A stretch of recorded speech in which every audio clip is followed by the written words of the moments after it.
Welcome back. You're watching Republic TV. I'm Gesu Bharadwaj, and the Waqf Amendment Bill is the top story for the day, as it's supposed to be tabled in the Lok Sabha just moments from now, and there is going to be an 8-hour-long discussion over the amendments which are being brought in by the BJP-led central government. For now, my reporter, our colleague Gopi, has spoken to BJP's Jagdambika Pal over the crucial amendments in the Waqf Amendment Bill and also the response of the opposition and how well will the amendments fare in the Lok Sabha today. Take a look at this.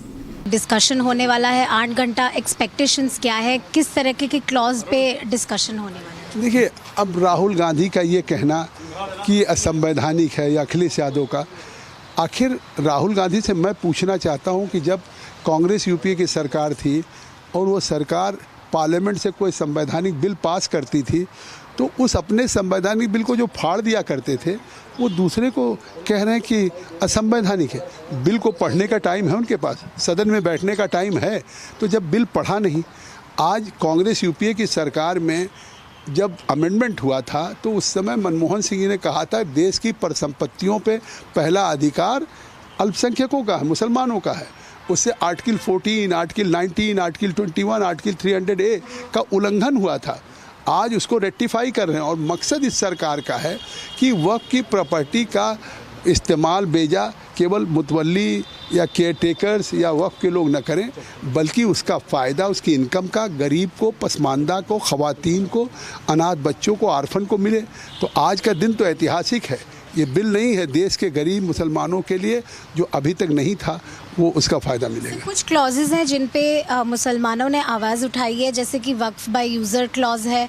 दूसरा एक clause ये भी है कि जो मुसलमान 5 साल तक प्रैक्टिस नहीं करता वो अपना डोनेट नहीं कर सकता ज़मीन। इन सब को आप कैसे एड्रेस करेंगे कि ये चीज़ आप कैसे इसको एड्रेस करेंगे? हमने एड्रेस किया दोनों को। वक्फ बाय यूज़र हटाया है कि ये नहीं कि जहाँ चाहे जिसको कहते ये वक्फ है। वक्फ बाय यूजर में अब कोई भी वक्फ होगा, इसको हमने रिट्रोस्पेक्टिव इफेक्ट से नहीं किया, प्रोस्पेक्टिव किया। अगर पहले कहीं मस्जिद है, ईदगाह है, खानकाह है तो वो वक्फ की रहेगी अगर कोई डिस्प्यूट नहीं गवर्नमेंट के साथ। लेकिन भविष्य में अब कोई वक्फ होगा तो उसका डीड होगा, वामसी पोर्टल पे उसको अपलोड किया जाएगा।